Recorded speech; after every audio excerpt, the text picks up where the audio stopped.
Ce dimanche, la parole de Dieu nous est particulièrement adressée à nous, les prêtres. Elle nous appelle à un sérieux examen de conscience. Les lectures commencent avec cette parole du prophète Malachie. « Maintenant, prêtres, à vous cet avertissement. » Suit un long réquisitoire contre eux, contre nous. Et Jésus dans l'Évangile n'est pas moins sévère en parlant des autorités religieuses d'Israël. Ils disent et ne font pas. Ils aiment les places d'honneur dans les dîners, les sièges d'honneur dans les synagogues et les salutations sur les places publiques. Ils aiment recevoir des gens le titre de rabbi. Comme on ne peut pas être juge et partie, et que je suis prêtre, je vais me contenter de suivre les paroles du prophète Malachie et du Seigneur Jésus, tous deux ayant été de simples fidèles, comme vous, n'appartenant pas aux autorités officielles du judaïsme de leur temps. À travers les sévères reproches de la Sainte Écriture, à travers aussi l'exemple de saint Paul, se dessine ce que doit véritablement être le prêtre. Voici donc l'avertissement de Malachie. Si vous n'écoutez pas, si vous ne prenez pas à cœur de glorifier mon nom, dit le Seigneur de l'univers, j'enverrai sur vous la malédiction, je maudirai les bénédictions que vous prononcerez. Vous vous êtes écartés de la route, vous avez fait de la loi une occasion de chute pour la multitude. Vous avez détruit mon alliance avec mon serviteur Lévi, dit le Seigneur de l'univers. À mon tour, je vous ai méprisé, abaissé devant tout le peuple, puisque vous n'avez pas gardé mes chemins. Le plus souvent, quand les fidèles désertent nos assemblées et ne veulent plus recourir à notre ministère sacré, nous accusons le malheur des temps, les circonstances défavorables, la culture ambiante, le capitalisme matérialiste, le changement climatique, ou que sais-je. Nous trouvons toujours les causes ailleurs qu'en nous-mêmes. Et là, précisément, Malachie évoque la stérilité spirituelle du sacerdoce comme cause première de défection des multitudes. Il leur reproche avant tout aux prêtres de n'avoir pas visé prioritairement la glorification du nom de Dieu.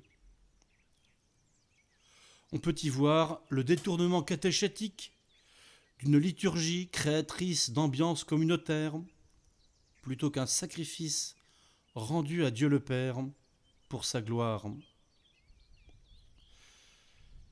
On peut y voir aussi la satisfaction des gens comme premier critère pastoral, plutôt que la recherche de ce qui plaît à Dieu, de ce qu'il attend de nous.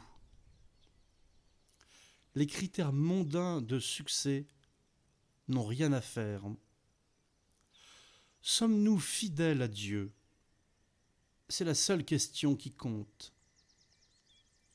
D'autant que le sacerdoce porte son fruit dans les âmes quand il ne cherche pas directement le fruit lui-même, mais la gloire de Dieu. Le réquisitoire de Jésus va dans le même sens. Toutes leurs actions, ils les font pour être remarqués des gens. Ils aiment les places d'honneur dans les dîners, les sièges d'honneur dans les synagogues et les salutations sur les places publiques. Ils aiment recevoir des gens le titre de rabbi. La loi de ces autorités religieuses n'est pas la loi éternelle de Dieu, qui oblige leur conscience et les pousse à parler. Ils ne règlent pas leurs actions et leurs discours d'après des principes intangibles. Tout est modifiable selon ce que les tendances du moment appellent, suggèrent.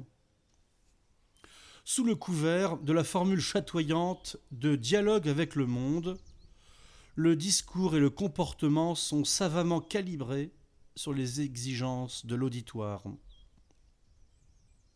toutes leurs actions, ils les font pour être remarqués des gens. La lucidité du Seigneur dévoile tout ce qui se mêle d'égocentrisme vaniteux dans nos dévouements et générosités, et peut-être même dans nos liturgies. Le prêtre doit être un prophète à la parole courageuse, parler au nom de Dieu, que les gens écoutent ou n'écoutent pas, que le discours leur plaise ou non, que cela profite à notre position sociale ou non. Si les gens se détournent des prêtres, dit le prophète, c'est qu'ils se sont rendus méprisables en n'étant pas fidèlement restés attachés à la loi de Dieu. Avec beaucoup de finesse, Jésus dénonce simultanément chez les autorités religieuses la tendance à agir pour être remarqués des gens et leur manière d'attacher de pesants fardeaux difficiles à porter et d'en charger les épaules des gens. Les mêmes, en effet, sont à la fois des m'as-tu-vu quant à leur propre personne et très exigeants vis-à-vis des autres, durs dans leurs relations. Face à la défaillance des autorités religieuses, Malachie et Jésus en appellent au peuple fidèle pour que chacun trouve sa voie vers Dieu en conscience, sans se réfugier paresseusement derrière l'excuse de l'infidélité des prêtres pour rompre l'alliance avec Dieu. Après son réquisitoire contre les prêtres, Malachie poursuit. Et nous, n'avons-nous pas tous un seul Père ? N'est-ce pas un seul Dieu qui nous a créés ? Pourquoi nous trahir les uns les autres, profanant ainsi l'alliance de nos pères ? Et nous trouvons un même changement d'adresse dans l'Évangile. Pour vous, dit Jésus, vous êtes tous frères, vous n'avez qu'un seul Père, celui qui est aux cieux, vous n'avez qu'un seul Maître, le Christ.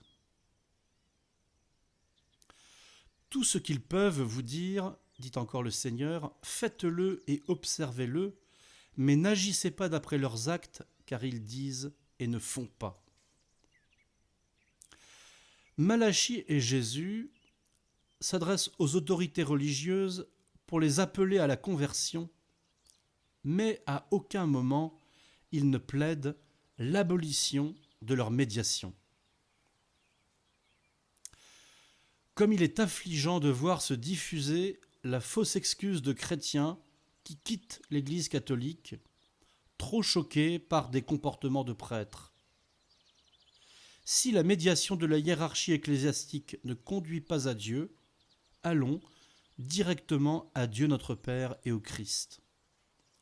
Chacun est responsable de son âme et de sa foi. Chaque chrétien a la grâce suffisante pour rester fidèle à son baptême et vivre en fils de Dieu. Quand j'entends des gens plaider la conscience trop sincère pour accepter quelque mensonge que ce soit, et qui prennent prétexte de leur autoproclamée exceptionnelle droiture morale pour rejeter l'Église visible, je trouve très risquée leur posture et orgueilleuse. Comme si tous les baptisés ne représentaient pas l'Église, chacun pour sa part, et pas seulement le clergé. Répondons-leur. N'avons-nous pas tous un seul Père ? N'est-ce pas un seul Dieu qui nous a créés ? Nous sommes tous frères, nous n'avons qu'un seul Père, celui qui est aux cieux, nous n'avons qu'un seul Maître, le Christ. L'institution divine de l'Église comprend bien les prêtres.